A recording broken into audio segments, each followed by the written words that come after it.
the Talmud is discussing the Haftorah. Let me explain what a Haftorah is for some of you that may not know what it is. Even those that do know, there's some interesting elements of Haftorah. Every Shabbos, if you go to a synagogue, they read the chapter in the Torah. So the 52 weeks of the year, corresponding to that, there are 52 chapters. And we begin the reading the Shabbos after Simchas Torah, which follows the high holidays, after Sukkot, from Bereshis to Genesis, and Noach, Lech Lecha, and we go through the year, concluding with Simchas Torah the next year, Zos HaBracha, which is the last chapter in the book of Deuteronomy, the fifth book. Now there was a period in time, approximately 2,000 years ago, where the Romans decreed that Torah reading wasn't permitted. They prohibited the reading of the Torah. Why that bothered them exactly? Remember, it was a time when there was no freedom of religion, and there was no freedom of anything, frankly. And it disturbed them that the Jews read the Torah. We may never know why, because there's no one that remains from them to interview. So you have to just say it's based on some hatred and some irrational hatred. So they prohibited the reading of the Torah. Now, Jews have always been innovative, even back then. So what did the Jews come up with? They came up with a Haftorah. What's the Haftorah? You can't read the Torah, which technically and legally meant the 5 books of Chumash. But we also have Nach, Nevi'im and Ksuvim, the prophets and the writings. You know, there's Tanakh.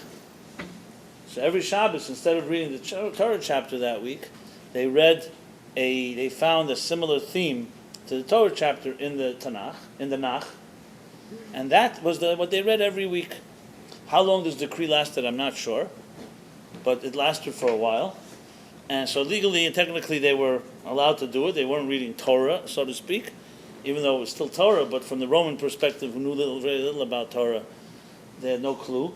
So they were already reading the Sefer Torah, which is only the 5 books. They're reading what we call today the Haftorah.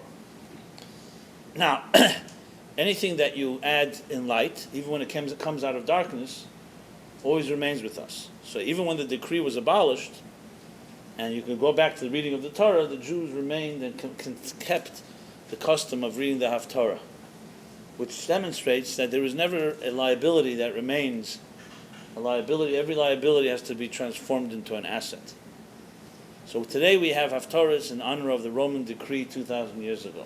So as I said, none of them remain, but the result of their decree was that Jews added in reading and study and in their commitment, which itself is quite a good psychological lesson in our lives, that when we do face a challenge, there's one thing overcoming the challenge and eliminating it, which is good, but even more importantly, if you really want to redeem it, you have to convert it into something positive energy, which means every challenge can allows us an opportunity for a certain element of growth.